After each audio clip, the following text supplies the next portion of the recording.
Assalamualaikum warahmatullahi wabarakatuh. Selamat pagi pada semua pelajar cikgu.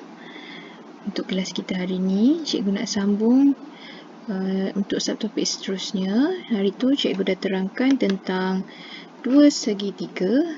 Yang ini adalah segitiga yang terakhir, iaitu dari segi bilangan mol, isi padu molar dan isi padu gas. Jadi kita review semula apakah segitiga yang kita dah belajar sebelum ini. Jadi segitiga yang pertama adalah dari segi bilangan zarah, mol dan juga number Avogadro. Kemudian untuk segitiga yang kedua adalah dari segi jisim, per dengan mol dan juga jisim molar. Dan segitiga yang ketiga hari ini kita akan belajar adalah tentang isi padu gas. Okey, bagaimana kita nak cari isi padu gas dan juga bilangan mol bagi gas. Sebelum itu kita tengok dulu apa maksud isi padu molar. Isi padu molar ialah isi padu yang dipenuhi oleh 1 mol gas. 1 mol gas kita tahu adalah sebanyak 6.02 kali 10 kuasa 23 atom, okay, ataupun molekul. Jadi jumlah yang ini ada berapakah isi padu gas yang terbebas. Dan sini adalah 1 mol bagi sebarang gas mengandungi isi padu yang sama di bawah suhu dan tekanan yang sama. Bagi 1 mol. Bagi 1 mol ni sama dia punya isi padunya. Okay, untuk isi padu molarnya iaitu pada suhu dan tekanan piawai. Okay, maksud suhu dan tekanan piawai ialah suhunya pada suhu 0 darjah Celsius dan tekanannya adalah pada 1 atmosfera. Okay, 1 atm. Dia punya isi padu molar adalah sebanyak 22.4 desimeter padu. Manakala pada suhu bilik iaitu 25 darjah Celsius dan juga tekanannya 1 atm, isi padu molarnya adalah pada 24 desimeter padu. Okay, dua nilai isi padu molar ni juga tak perlu hafal sebab akan diberi dalam soalan. Dan unit bagi isi padu molar adalah desimeter per mol. Okay, jadi untuk yang ini bermaksud 1 mol sebarang gas sama dengan 22.4 desimeter padu pada STP, iaitu standard temperature and pressure, ataupun 24 desimeter padu pada suhu bilik. Okay. Desimeter ni adalah kita nak tukarkan, kalau contohnya awak ada nilai unitnya dalam desimeter padu, awak kena darabkan nilainya dengan 1000. Okay, maksudnya 22.4 desimeter padu darab 1000 sama dengan 22,400 cm padu, ataupun itu kalau pada STP. Kalau pada suhu bilik adalah 24 desimeter padu, so awak tukarkan kepada sentimeter padu, awak darabkan dengan 1000, awak akan dapat 24,000 cm padu. Dan hubungannya adalah 1 isi padu sebarang gas sama dengan 1 mol zarah. Bermaksud 1 mol, contohnya 1 mol gas oksigen sama dengan 6.02 kali 10 kuasa 23 molekul. Sebelum ni pun kita dah pernah belajar yang ini. Okay, jadi cikgu ajarkan dulu segitiga yang ketiga. Segitiga yang ketiga adalah isi padu gas. Isi padu gas selalu kita akan gunakan dalam unitnya desimeter padu, sama dengan mol. Okay, macam biasa mol ni memang ada di ketiga-tiga segitiga, dan juga jisim molar.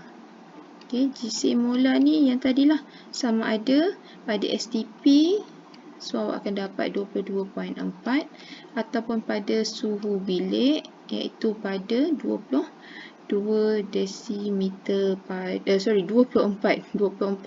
desimeter padu per mol. Okey, hanya masukkan nilai ini sahaja. Sama macam yang NA itulah. Maksudnya dekat sini dia punya NA adalah 6.02 kali 10 kuasa 23. Jadi kita tengok satu soalan. Hitungkan isi padu yang terisi oleh 3.5 mol gas amonia pada suhu dan tekanan piawai. Jadi kita tengok balik semula pada segitiga yang cikgu dah lukiskan. Okay, isi padu yang terisi oleh 3.5 mol gas. Dia dah bagi nilai mol. Kemudian dia minta kamu cari isi padu gas. Okay, isi padu gas yang kita nak cari. Okay, yang ini yang perlu kita cari. So sekarang GC molar dia dah bagi tahu pada suhu dan tekanan piawai, bermaksud 22.4 lah. Okay, jadi jalan kerjanya hanya 3.5. Sekejap ya, awak perlu tuliskan ni dulu. Tuliskan dulu dia punya tajuk dia, iaitu isi padu. Okay, isi padu sama dengan isi padu amonia lah, NH3, ataupun kalau awak tak tahu lagi nak tulis formula, awak boleh tulis nama dia.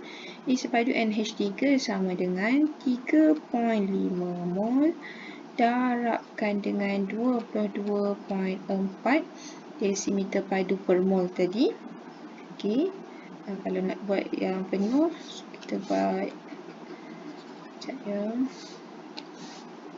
Ini mol, so darabkan dengan 22.4 desimeter padu perkan dengan mol. Awak dapat balik mol tu kita boleh potong. So awak darabkan, awak akan dapatlah 78.40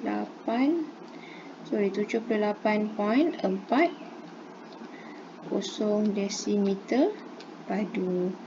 Okay, darabkan baliklah, awak tekan pada kalkulator saja, awak akan dapat nilai dia yang ini. Kalau dia tak minta tukarkan pada sentimeter padu, just ambil sajalah nilai itu.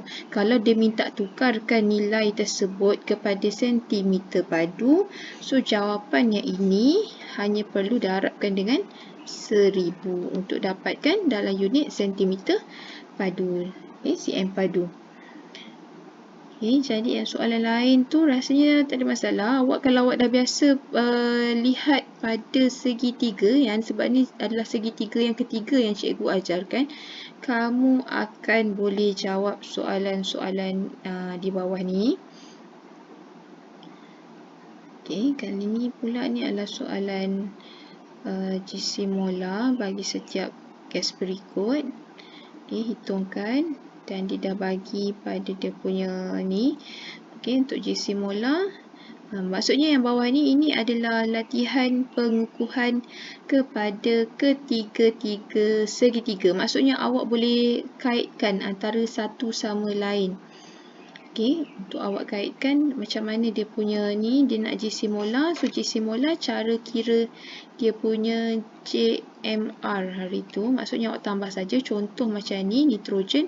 So nitrogen adalah 14. So awak nak GC molarnya.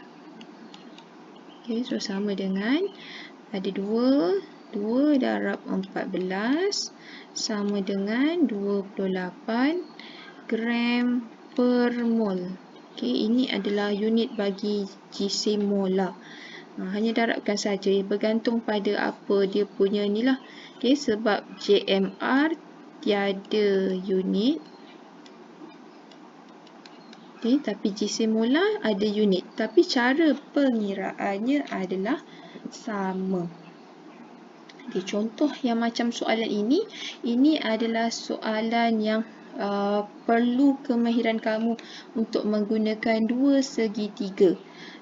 Maksudnya segitiga yang pertama, iaitu dari segi yang ni awak kena guna segitiga yang nombor 2 dulu, yang jisim dulu. Okay, sebab awak nak dapatkan nilai mol. So daripada mol baru awak boleh kirakan dia punya bilangan zarah. Okay, jadi sebenarnya untuk subtopik yang isi padu itu sahaja. Sedikit saja sebab selepas ini kita akan masuk pada cara untuk penulisan, kita akan buat formula empirik dulu. Okay, jadi untuk kelas kita hari ini itu sahaja, iaitu kamu perlu selesaikan soalan isi padu molar tadi. Okay, isi padu gas dan juga isi padu molar dan juga soalan ini. Jadi kerja kamu pada hari ini hanya selesaikan pada muka surat 45 dan juga 46. Jadi itu saja untuk kelas kita pada hari ini. Sebarang masalah, rujuk, jangan simpan sorang-sorang. Kalau tak nanti lagi banyak lagi yang awak tak boleh faham dan tak boleh siapkan. So itu saja daripada cikgu. Sekian. Assalamualaikum warahmatullahi wabarakatuh.